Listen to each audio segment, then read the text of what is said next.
Bonjour à tous. Donc aujourd'hui, un petit guide pour vous expliquer comment je suis passé d'un prompt à l'agentique avec l'Anggraph. Donc je vais vous expliquer tout ça en tac, 9 étapes, alors 8 étapes, pardon, pour vous expliquer quelle est bien la différence d'une part entre la partie où on va juste prompter dans notre SaaS par exemple pour tout ce qui va être reformulation, génération de texte, etc.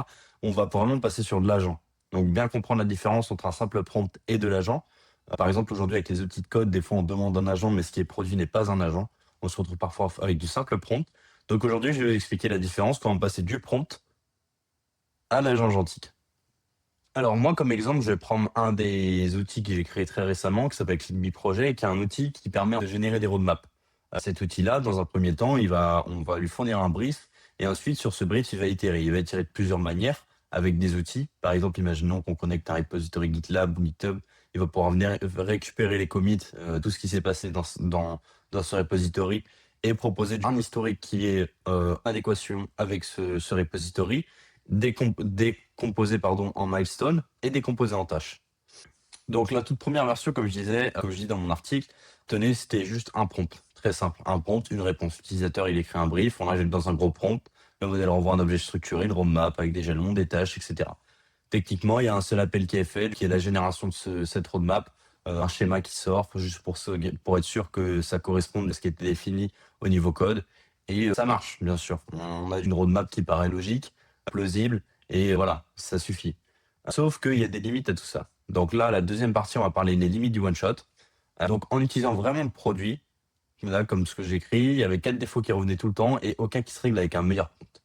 Il inventait au lieu de se renseigner, ça c'est tout bête. Il n'a aucune mémoire, donc il va pas pouvoir se rappeler soit de mes process d'entreprise, soit de mes anciens projets, etc. Il ne se vérifie pas, donc il va fournir un travail et part sur le principe que le travail est bon, sans aucune autocorrection. Et il échoue en silence. S'il y a le moindre problème, quelque chose qui est mal typé, etc., rien. Vous n'allez pas avoir de traces, vous n'allez pas avoir de suivi. Vous pouvez faire de la remontée d'erreurs, mais vous n'aurez pas le visu sur ce qui a réellement été sorti. Ou alors, vous pouvez aller voir dans vos logs ChatGPT, enfin, OpenAI, vous pouvez aller voir dans vos logs Claude, etc. Mais c'est pas la même chose qu'un agent, on va pouvoir tracer chaque call. Donc, pour le passage à l'agentique, nous, le modèle a été retravaillé. De base, on partait sur un prompt simple, initial.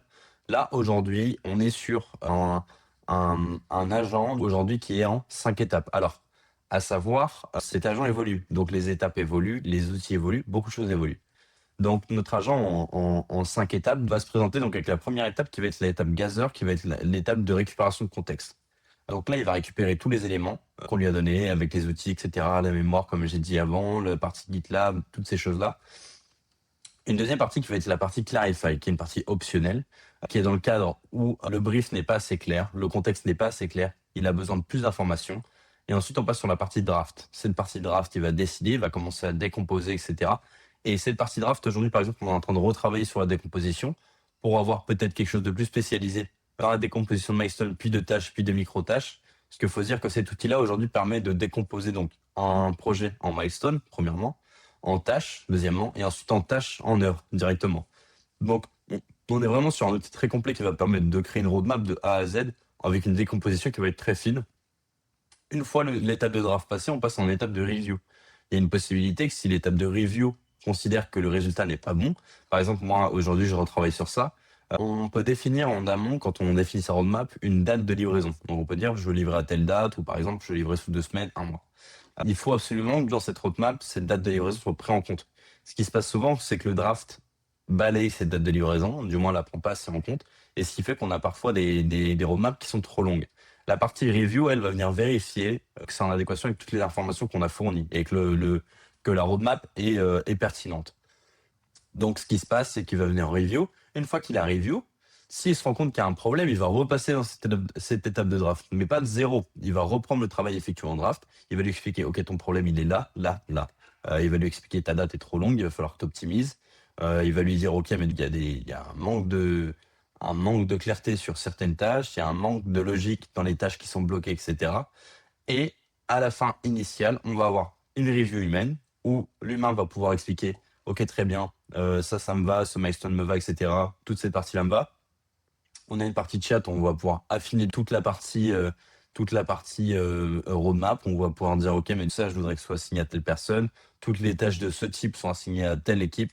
donc il va venir décomposer dans les équipes, etc. Le gros avantage, c'est que aussi tout est durable. C'est-à-dire que si demain il y a un arrêt, un stop, une reprise, un time-out, etc., on va pouvoir reprendre l'agent à l'étape où il était. À la différence d'un simple prompt, ou si un moindre time-out, on ne peut pas reprendre. Là, c'est pareil. Un prompt par rapport à un agent, un prompt va répondre. Une entrée, une sortie, très simple. Aucun accès réel, pas de mémoire entre les tours. Un agent, lui, va chercher, décider, vérifier, collaborer et reprendre. C'est-à-dire qu'il va s'ancrer sur les données réelles qu'il y a dans les outils. Et ça peut même être l'outil en question.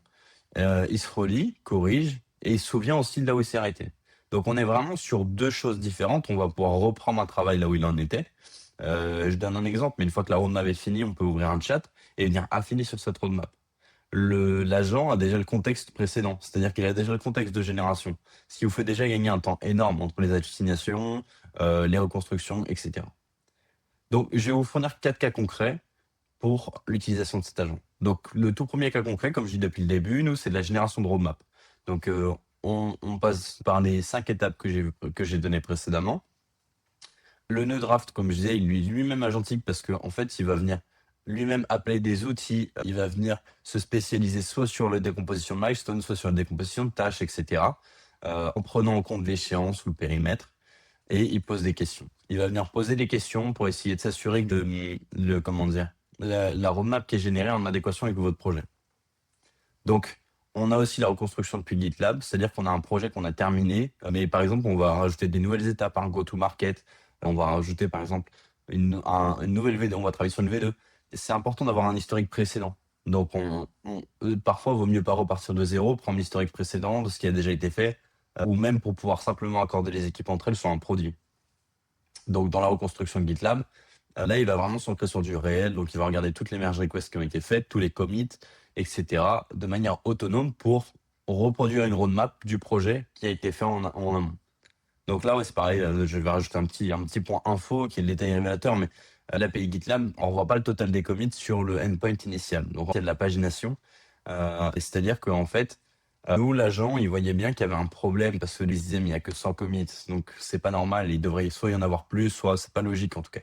Et donc, on a dû regarder et voir ce problème-là qu'on n'aurait pas forcément vu dans d'autres cas.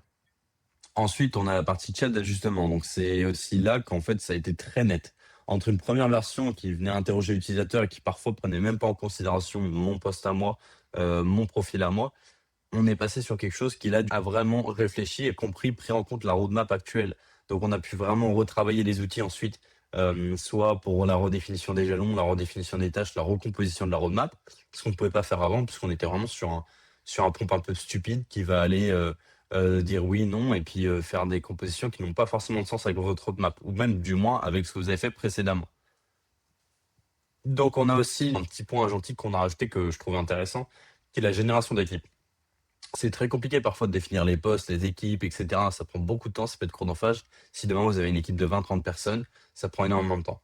Là, ce qui est pratique, c'est qu'on va pouvoir faire un prompt initial en disant j'ai 4 développeurs ou j'ai 5 développeurs, 2 front-end, 3 back-end, j'ai un DevOps, j'ai un FinOps, j'ai mon Cloud Engineer, etc. On va pouvoir venir décomposer un petit peu tout ça en expliquant soit les postes, soit ce qu'ils font. On peut dire j'ai un stagiaire qui s'occupe, par exemple, de faire nos listes d'acquisition, j'ai un stagiaire qui s'occupe de travailler sur tel ou tel agent, par exemple, et ça va venir composer l'équipe en se basant sur soit leur poste, soit sur ce qu'ils sont en train de faire, en faisant une définition, une description du rôle par chaque membre. Au-delà de ça, on a la partie équipe, et qui vient, elle, avoir une description aussi, où on va comprendre quelle équipe fait quoi et dans quelle équipe qui fait quoi. Donc on a vraiment une décomposition globale qui nous permet de comprendre de A à Z quelle équipe est associée à quelle typologie de projet ou de tâche, et qui fait quoi dans cette équipe. Donc ensuite, on passe sur la cinquième partie, l'intérêt et le coût.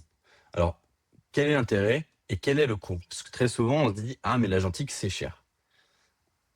Toute proportion gardée.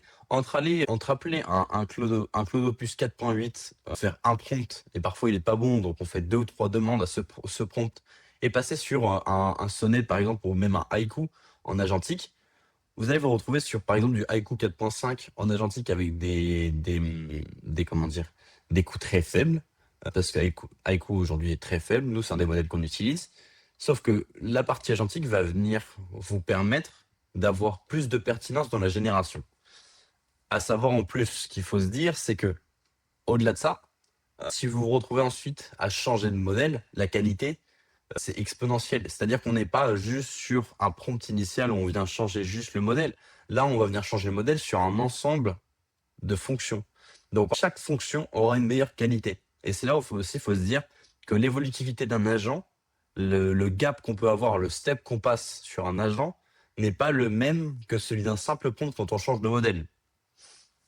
Donc, à ce que l'agentique apporte, globalement, j'ai fait une petite liste assez simple, mais un ancrage plutôt que être voilà, dans le flou, de la mémoire, de l'auto-vérification, de la collaboration, parce qu'il va poser des questions s'il a un doute, et de la robustesse et de l'observabilité. Ça, c'est le gros avantage, c'est qu'on peut voir chaque étape de son agent et comprendre où il en est, qu'est-ce qu'il a fait, qu'est-ce qu'il a répondu à tel ou tel endroit. Donc, voilà, comme on dit, soyons honnêtes sur la facture, il y a quand même plus de complexité, un graphe, des nœuds, des outils, plus de tokens, plusieurs rappels au lieu d'un, plus d'infra, donc une base pour l'état, du tracing, etc. Voilà. Techniquement, il y a plus de mise en place, donc le coût peut être plus élevé sur la mise en place technique qu'un simple prompt, ça c'est sûr. Par contre, en termes de qualité, on est sur une qualité beaucoup plus élevée. En termes d'évolutivité, vous allez pouvoir aller beaucoup plus loin ensuite dans vos projets, d'une part. Et au-delà de ça, comme je disais, le coût, il peut être récupéré sur des modèles qui vont être plus faibles. Nous, pour vous donner un exemple, avec iQOO 15.5, j'ai généré, je pense, plusieurs millions de tokens. On a dû payer 1 $. Donc, les coûts restent quand même très, très bas sur certains modèles. En tout cas, c'est sûr que si on passe sur du Opus 4.8 ou des modèles plus chers, on va payer beaucoup plus cher, ça va de soi. Mais on peut se permettre de partir sur des plus petits modèles, tout en ayant une très bonne qualité de rendu.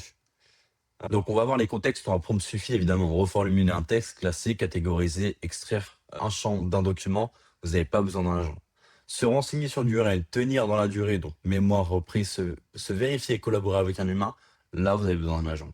C'est-à-dire que si vous voulez simplement retravailler vos commentaires, enfin, retravailler vos réponses clients, par exemple, etc., ce genre de choses, vous n'avez pas forcément besoin d'un agent. Par contre, si vous voulez un agent qui a une capacité de vous retravailler par exemple vos réponses qui sont en adéquation avec vos process d'entreprise, là il vous faut un agent.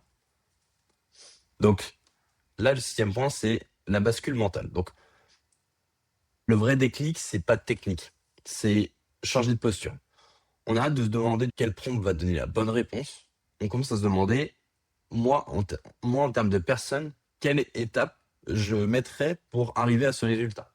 On réfléchit plus en termes de je vais faire un super prompt en lui disant tu es project manager. Non. On se dit si moi je devais faire la roadmap, je commence par quoi? Donc, soit on est assez compétent pour savoir comment faire les choses, soit on l'est pas, et on se fait accompagner par des gens qui sont compétents sur ce genre de choses. Je parle pas forcément de payer, on peut aller demander à quelqu'un qui est product engineer, product manager, simplement lui dire est-ce que vous auriez 5 ou 10 minutes qu'on discute ensemble pour savoir comment on fait des roadmaps. C'est une question qui peut vous paraître bête, mais c'est vrai que moi je sais pas faire et j'adore apprendre avec vous. Les gens sont contents de transmettre leur savoir. Regardez ce que je fais aujourd'hui. Donc, vous pouvez faire ça, c'est tout simple. Et une fois que vous avez ça, vous allez pouvoir décomposer un process que vous allez pouvoir donner à un agent. C'est-à-dire que votre agent, vous allez pouvoir lui dire, OK, première étape, tu fais comme ça. Deuxième étape, tu fais comme ça. Troisième étape, tu fais comme ça. Quatrième étape, tu fais comme ça. Et aujourd'hui, avec les outils qu'on a pour la partie code, par exemple Claude Code, c'est très simple d'avoir la petite touche en plus qui va avec l'outil, etc. pour, pour pouvoir cerner complètement le besoin. Donc, ce qui rend un graphe agentique, alors, même moi au début, hein, j'ai pris un peu de temps à comprendre, etc., la définition de la différence entre un prompt et un agent. Un graphe, lang graph, c'est pas forcément un agent. C'est simple. On va avoir des ressources d'entropie qu'on va pouvoir lire, qui posent une vraie distinction. C'est ça, un agent va laisser le modèle diriger son propre processus et décider quel outil appeler. C'est-à-dire que la partie, s'il est trop limité, c'est-à-dire que si on dit tac, tac, tac précisément et qu'on a peu d'ouverture quand même sur ce qu'on lui demande, on va se retrouver avec des prompts, pas avec un agent.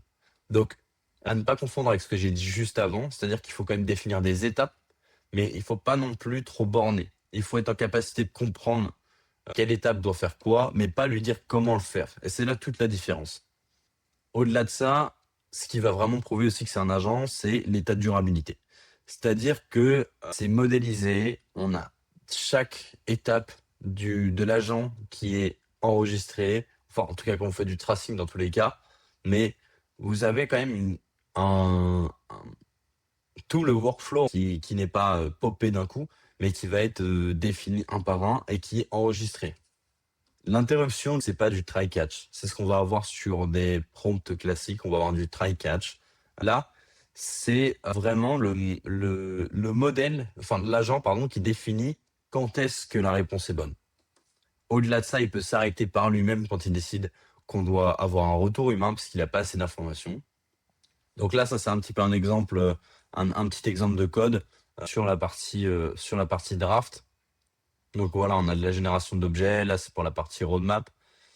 Tac, après, on a une partie évaluation aussi qui est super intéressante, mais qui est quasiment obligatoire si vous voulez du bon résultat. Donc là, si besoin, on repasse par la partie draft. Et si on a besoin d'un humain, on va interrompre avec les questions qu'on souhaite poser. Donc là, on va parler un peu plus de la boucle d'auto-relecture. Donc chez Anthropic, eux, ce qu'ils appellent, ils appellent ça l'évaluateur optimiseur. On a un LLM qui produit, un second qui va évaluer et renvoyer un feedback, et on boucle. Donc jusqu'à ce qu'on ait un résultat qui est bon et qu'on considère bon, on va boucler dessus. Sur la génération de roadmap, les deux sont réunis. Quelles tâches changeront par an? Est-ce qu'il y a des doublons? Le périmètre du brief est-il couvert, etc. Donc c'est des questions qui sont vérifiables. On peut les vérifier directement avec ce qu'on a déjà fait en amont. Donc il y a aussi une version plus ambitieuse qui est la version réflexion, qui va être une version là qui va aller chercher de la source externe pour confirmer ce que vous faites. Donc on peut le voir par exemple dans Claude, on peut le voir dans Claude Code aussi, on peut le voir dans beaucoup aujourd'hui, que ce soit ChatGPT, etc., d'agents de chatting qui vont aller vérifier avec de la réflexion, etc., quelle est est-ce qu'il y a une vérité absolue avec de la source de données externe. Donc là, l'autocritique interne, donc le modèle se juge sur ce qu'il pense, type un seul modèle, deux prompts peut renforcer sa propre erreur, etc. Bon pour la forme, décide la cohérence. Une réflexion ancrée. Le modèle va chercher des preuves avant de se juger. Plus de tokens, des appels d'outils, etc. Il corrige les faits, pas juste la forme, et c'est indispensable dès qu'on touche au réel. Donc ah oui, après il y a toute la partie garde-fou, etc. Ça, on pourra en parler, mais dans une deuxième partie, la partie garde-fou, puisque c'est très très important pour éviter les hallucinations, pour éviter les boucles infinies, pour éviter de se retrouver avec des coûts énormes. Mais donc ça, je pense que j'en parlerai dans une deuxième partie plutôt. Donc pour tout ça, alors si vous le souhaitez, vous pouvez retrouver donc cet article sur mon site. J'ai pas pris le temps de me présenter, mais moi je suis Julien Mauclair de chez Stralia. Je suis donc dirigeant de chez Stralia. Je m'occupe de toute la partie technique, donc gestion des équipes chez Stralia. Et pour savoir que fait Stralia globalement, pour faire assez simple, on accompagne les sociétés qui sont chez AWS pour le cloud et on leur propose une équipe directement composée de DevOps, Cloud Engineer ou FinOps, soit à temps plein, soit à temps partiel, etc. C'est des équipes qui sont déjà composées, qui sont prêtes avec nos process, etc. Et ça évite de se retrouver avec des temps de recrutement de 3 à 6 mois pour trouver ces trois profils. Nous, aujourd'hui, on les a déjà, ils sont déjà chez nous et ils sont prêts à travailler. Donc, ça vous permet d'avoir votre team cloud, globalement, directement prête en moins de 21 jours et de partir directement sur toutes les optimisations FinOps. Pour faire très rapide, mais il faut bien comprendre qu'il y a énormément de sociétés parfois qui dépensent 30 à 40% de leur budget AWS mensuellement sur des outils ou alors des instances, etc., dont ils n'ont plus les besoins. Parfois, c'est mal optimisé, mal sizé. Il y a beaucoup d'instances orphelines qui tournent. Et aujourd'hui, on sait que ça représente un coût parce qu'il manque de responsabilité parfois des sociétés là-dessus. Et c'est beaucoup plus simple parfois de venir l'externaliser. Donc, si jamais vous avez des besoins sur cette partie, n'hésitez pas à nous contacter sur stelia.com. Et pour toute la partie article, vous pouvez retrouver tout ça sur mon site julienmauclair.com que je mets en description. Vous avez aussi les sources pour retrouver un petit peu ce que j'ai pu citer dans cet article. Et évidemment, si vous avez des questions, je reste disponible.